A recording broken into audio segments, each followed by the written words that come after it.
All right, so I've just gone ahead and grabbed a T and I'm ready to get to retopologizing this guy. I'd recommend you go and grab yourself a T as well if you've made it this far in one go. So let's take a look at how we're gonna do that. So I'm gonna create a new collection first, which we're gonna store all of our little goodies into. And I'm gonna call this low poly. And let's go and create a, tag it as a new color. And I like to use green so that I know this is going to be good to go into our engine. So while we've gone and created a really cool looking tire for our high poly here, this isn't going to be realistic for if we wanted to bring this into a game engine, right?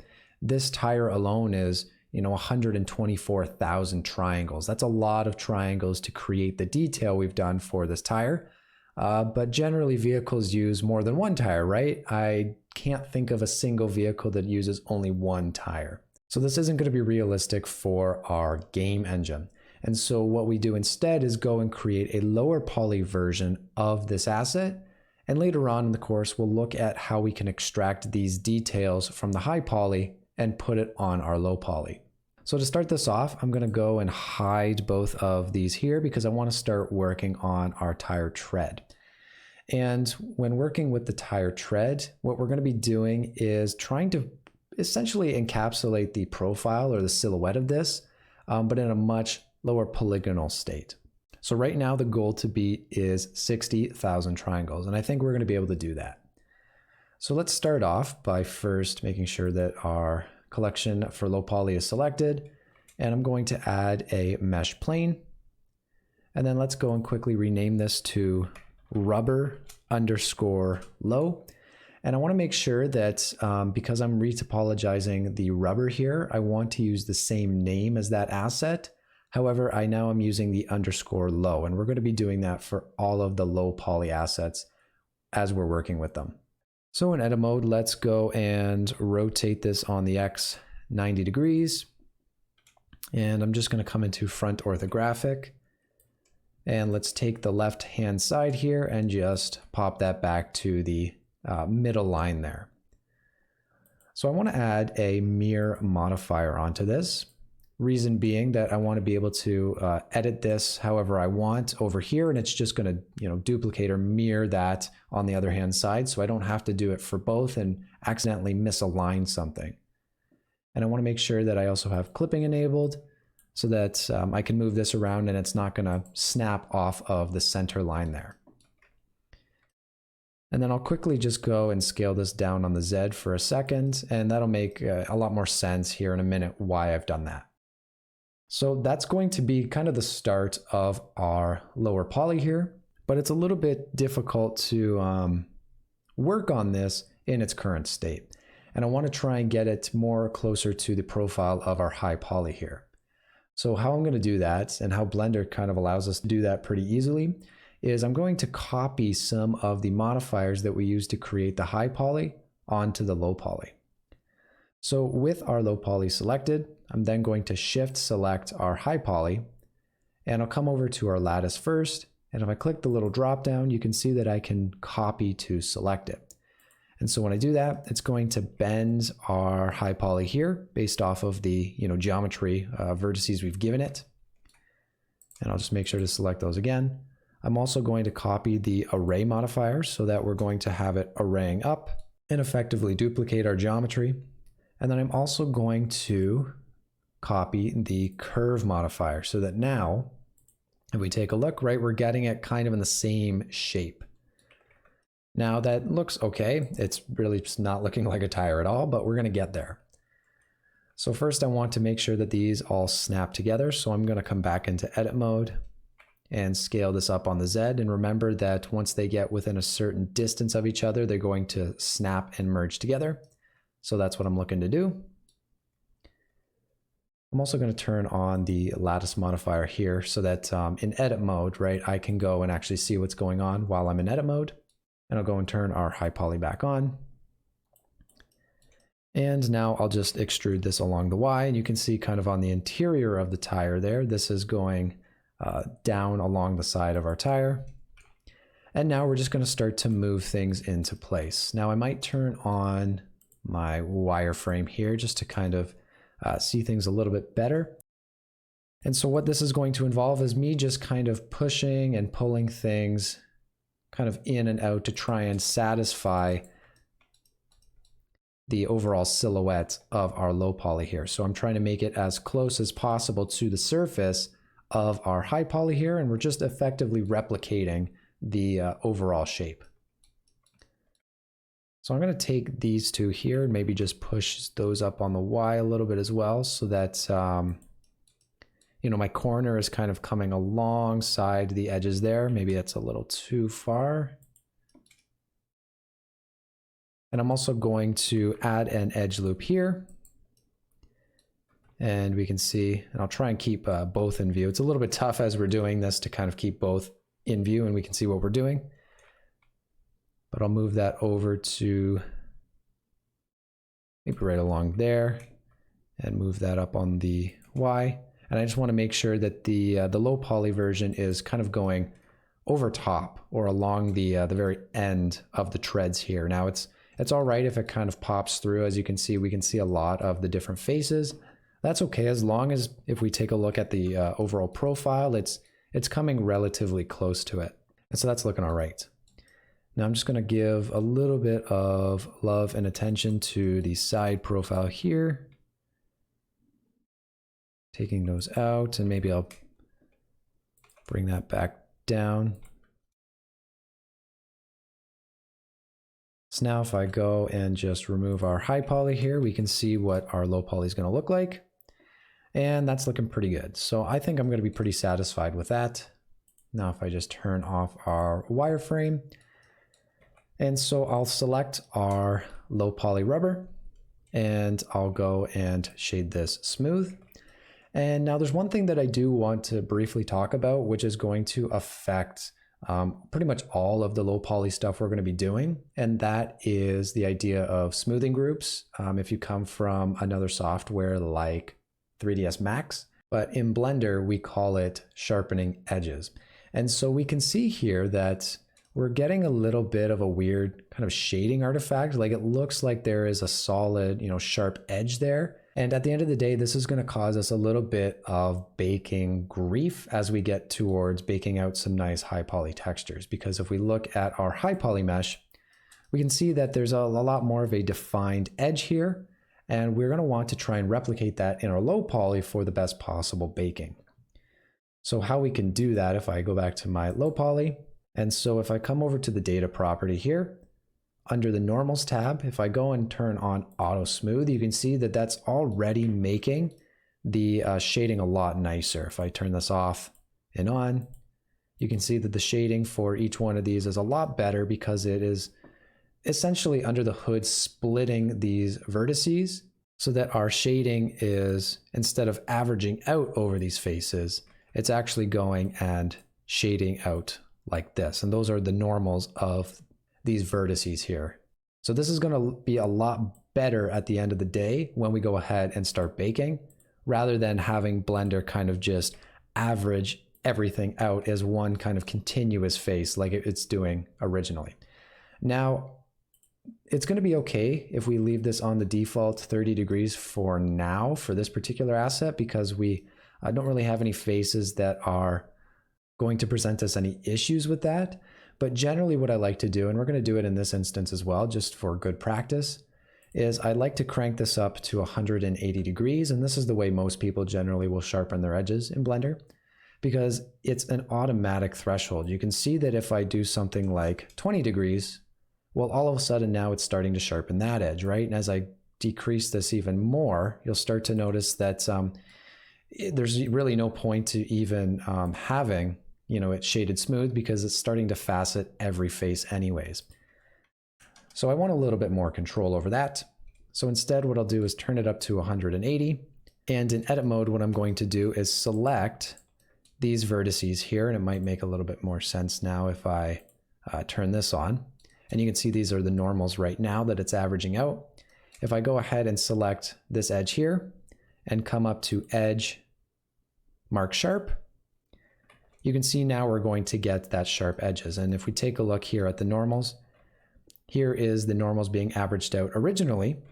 And here's what's going on after we've sharpened our edges. So this is what we want to see for this particular face, because again, not to be belligerent of the point, but this is getting pretty close to a 90-degree bend. And as a good rule, when angles start to get that sharp, I generally like to start sharpening those edges. So that's looking pretty good for our tire. Now the final thing I want to do is just a little bit of a cleanup. And we'll remember this from the high poly version, is that we're getting that overlap from that array modifier. So a simple way we can go and do that is I'm just going to add a weld onto this as well. And now because the low poly has such great distance between all of these vertices, it's going to work a lot better this way. We don't need to do any tweaking to the actual curve itself. All I'm going to do is I'm just going to hold down Shift and slowly drag up this slider until we start to see that all of our overlap goes away. And now quickly I'll do a check to make sure I didn't capture anything else in that weld. And that's looking pretty good. So that's going to be our rubber tire low complete. So the next thing I'd like to tackle is our hub high. And we're not going to do any kind of crazy modifier stuff. This is going to be a more traditional way, I would say, of retopologizing, because we're going to use what's already been created by us to effectively just do a lot of the hard work for us. And we're just going to do a little bit of manual tweaks as well. So I'm going to take our high poly and Shift D to duplicate. Let's just bring that into our low poly, and I'm actually going to get rid of the rubber low there. And let's just make sure that we're adding the correct suffix as well. So hub low to match our hub high. And I'm going to hide that Bezier circle as well.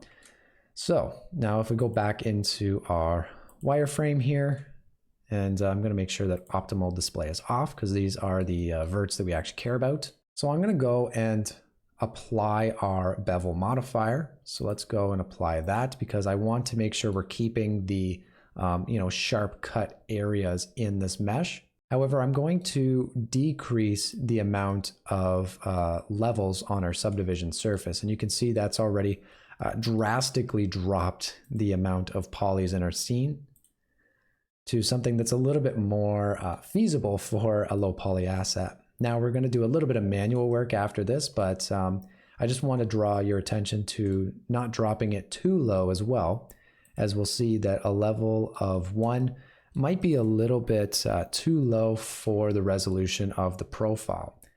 So something we have to be aware of is that we want to try and maintain the profile of this asset as best as we can.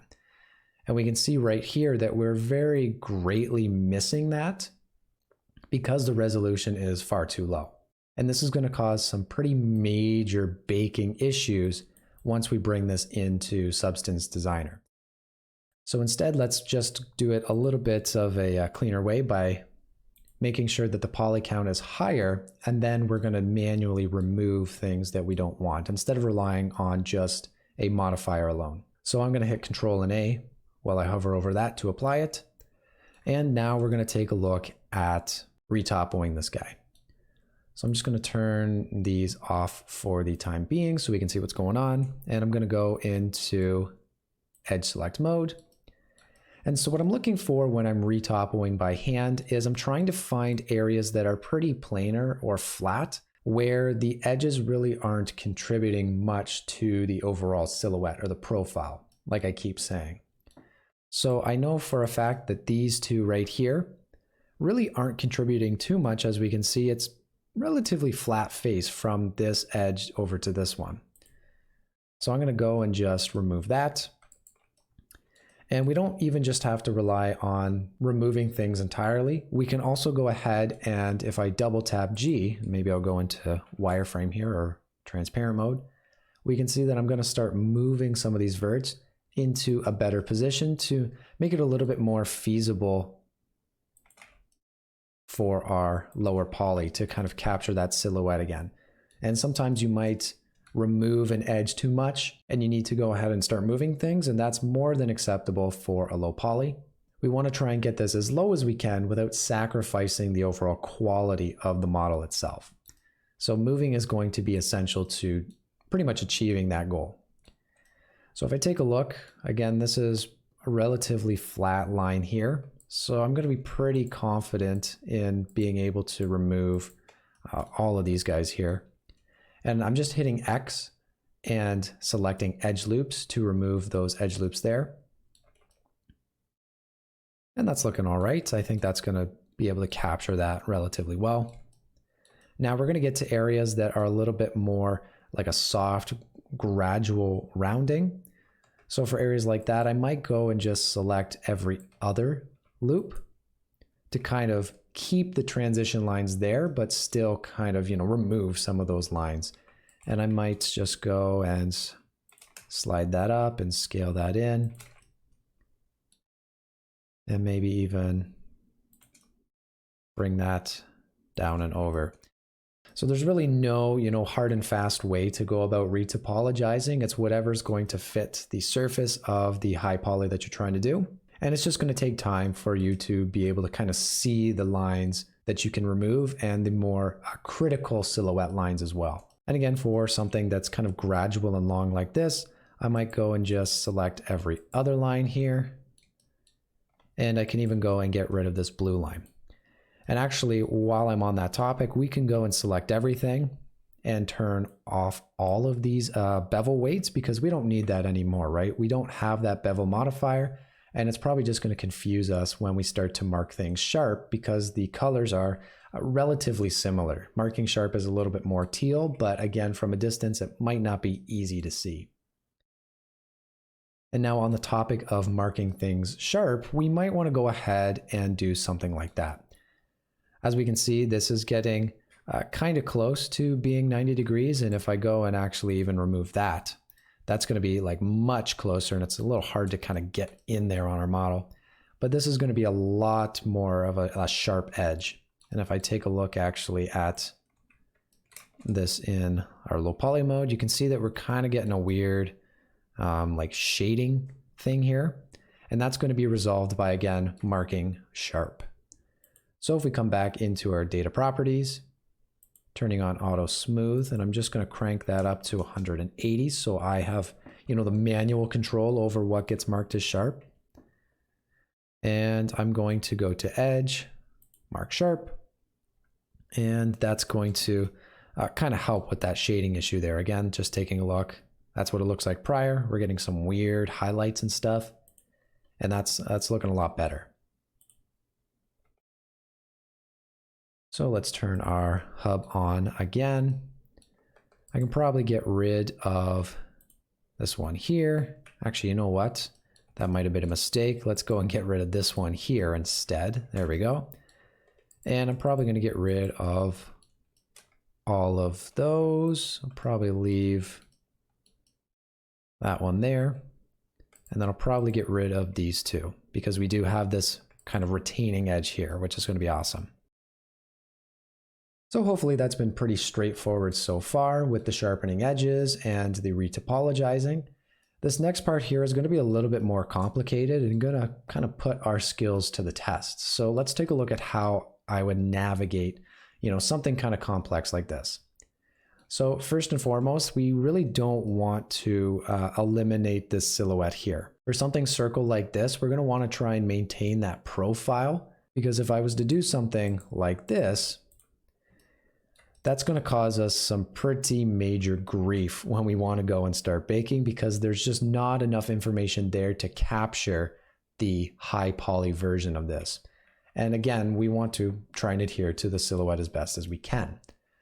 So before I go and start tackling that, let's go and start selecting some of these here up along the kind of like rays of this Boolean cut. And I'll go and remove those. And that's looking pretty good. And I'll quickly go and just do that for the rest of these guys here.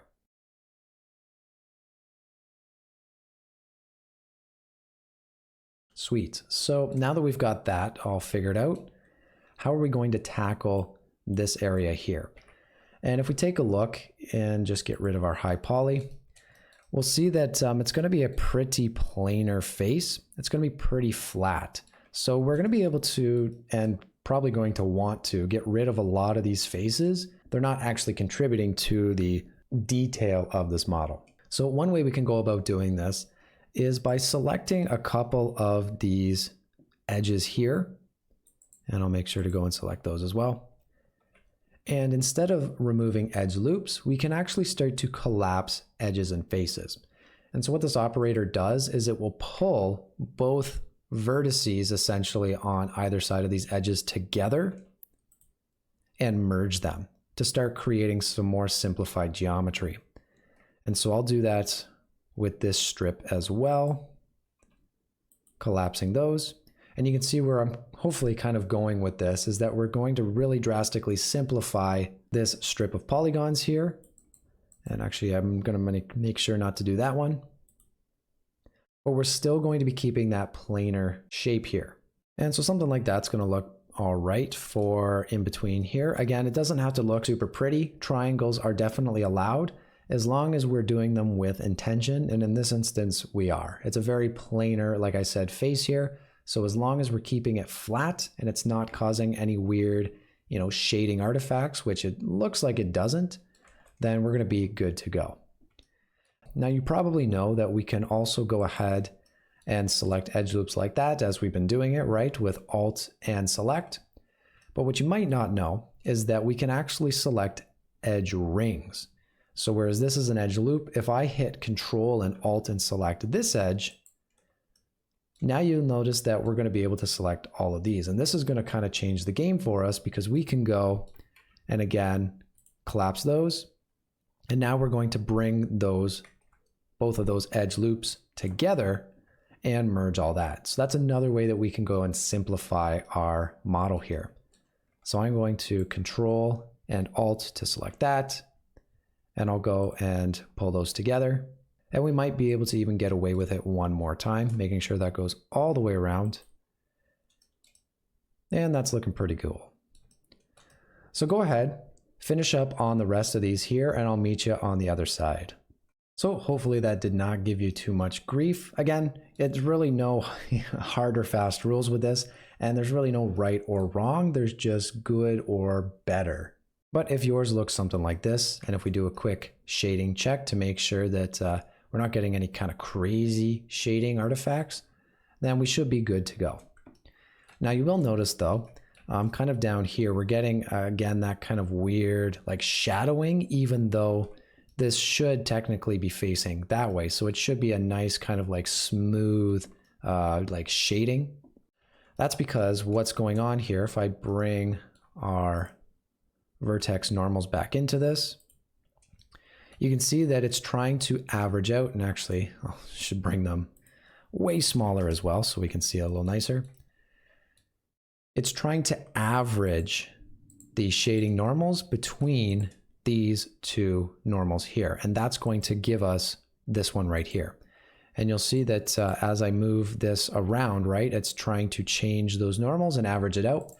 But we don't really want that. We want to have something a lot sharper so that it's going to essentially respect the original shading that we wanted. So now that we have our auto smooth turned on, we can go and just mark this as sharp. So I'm going to take this edge loop here, go to edge and mark as sharp. And we'll see now that we're going to get proper shading if I Control Z before and after. And that's going to look a lot better and bake a lot nicer. And finally, what I'll do is I'm going to just remove a couple of these loops in here because again, it's just a straight face. There really is no benefit to having these all as individual faces. So we can just have some nice faces like that. So that's going to look pretty cool. Now, before we move on, I also want to make sure that I give the same type of treatment to all of these holes here. So if we go back up to this top one, I'm going to probably take this one right at the lip here. Go ahead and mark that as sharp. So there's our before. Again, we're getting that weird kind of like lighting highlight. And this is our after. And then I'm going to select a couple of these on the interior and get rid of those. Now I'm keeping this one and this one down here just because it does kind of round in a little bit. So I find that keeping those might give us a little bit of a better bake, but It's really up to the user's discretion if you think that, poly count is a little bit more important than some of the bakes on these edges here. And really at the end of the day, I think it will be probably pretty negligible. So go ahead, give the rest of these holes the proper treatment. And once you're done, take a look at tackling the other side of this guy that we haven't got to yet on your own, using all of the same techniques that we've just taken a look at. And that's going to be a little bit of your homework for this lesson, is trying to figure out how we can go and retopologize this using some of those techniques that we've just learned. So hopefully that wasn't too challenging for you. And you've got something that kind of looks very similar to what we have on the other side, save for maybe a couple different changes there. Now make sure that you've also gone ahead and marked some edges as sharp. We want to make sure that our shading is as best as it possibly can. Again, following that kind of like 90-degree rule. If it's getting close to a 90-degree turn, we're generally going to want to make sure we sharpen them. And we can see I've even actually gone ahead and missed some. So let's quickly go ahead and just do that. There we go. So that's why it's always good to second, triple check your work, because you're going to miss stuff. It's just going to happen. Sweet. So that's going to be it for our hub low. Now let's go and take a look at our final piece here, which is going to be our air cap. So this is going to be a relatively simple piece. We're going to do very much the same for this as we did with our hub. So what I'll do is I'll select this, Shift D to duplicate. Let's bring this into our low poly and make sure we name this appropriately. So I'll call this low, and I'll just turn off the optimal display so we can see what's going on here. And we're going to want to make sure we keep the bevel, but I'm going to drop the levels again down to 1. So just reduce it by 1 stage there. And just by looking at it, I can see that it's going to be pretty close to our high poly model. So I don't think we're going to need to go and, drop it any lower. If we drop it to something like this, right, that might be a little bit too low to really capture some of that silhouette. So we can go and leave it at 1, and let's apply that.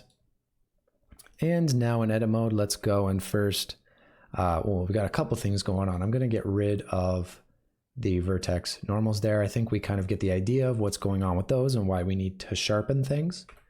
And then I'm also going to get rid of that bevel weight because we no longer have the bevel modifier. So I'm going to start up here at the top. If I just zoom into that and scroll out. So we're going to get this star pattern, which is pretty common with meshes that have converged to like a triangle at one point and then had the subdivision surface modifier applied to them. So what I'm going to do is, with this one vert selected, hit Control and plus to grow my selection here. And I'm actually going to get rid of that wireframe so we can see just on the low poly here. And I'm going to hit M to merge all of these at the center so that it's just one, again, planar face. So now we can continue along like we were doing with our hub, maybe just removing something like these because I think they're going to be pretty straight. And like these two here, again, they're really not adding too much to the overall silhouette. And so I'm going to leave that bevel right there. I think that's going to be nice for when we get some baking done. But I am going to remove these three here because that's, again, a very straight line. You pretty much couldn't get any straighter actually there. So we can just go and remove that.